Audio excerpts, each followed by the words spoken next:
Right, so my first tip here is be careful when you're removing these 10mm nuts. They're on a rubber mount, and if they're twisting and not actually undoing, then you're going to snap that rubber mount. So spray them in a bit of WD-40, leave them some time to soak.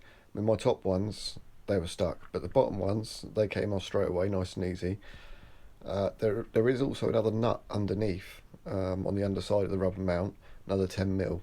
I was quite lucky, I was able to undo it from the underside, and then, once you get it all off, you can get it in the vise, or just get some grips on that rubber mount, and then you can undo those 10mm nuts at the top.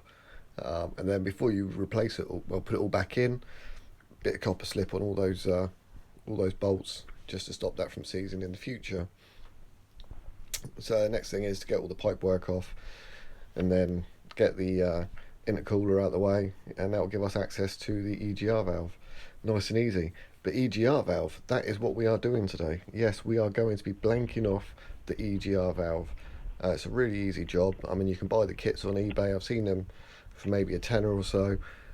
You can make one yourself. If you've got some thin sheet metal, you can use some of that. I mean, I've got some thin sheet metal, but I've also got some like gasket material, but we'll get into that later on.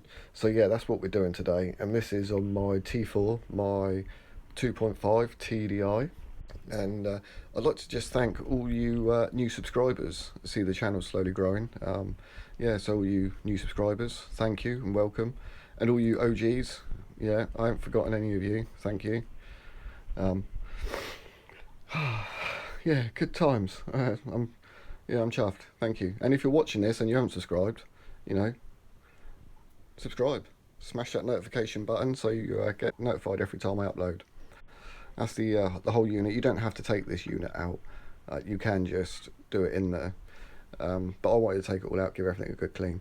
But that gasket there, that's that paper gasket. I'll be reusing that, so I want to be careful taking that off.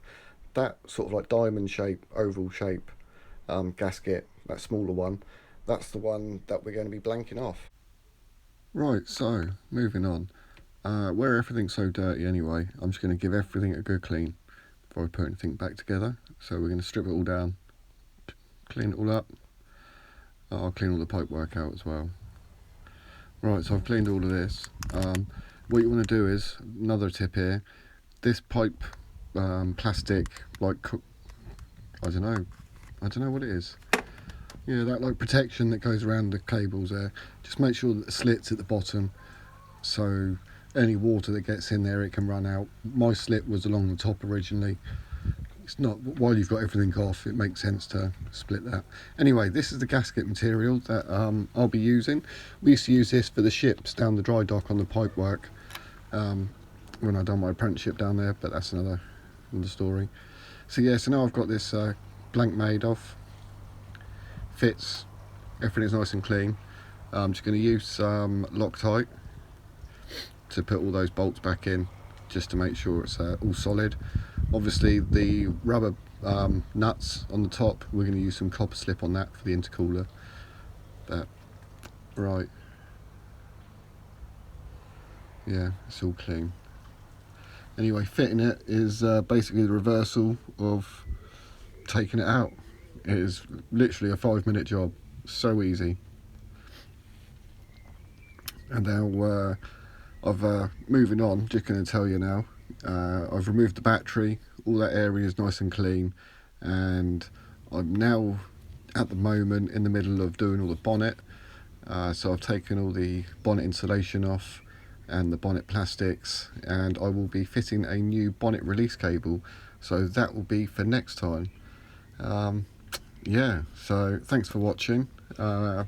Take care, stay safe, and God bless.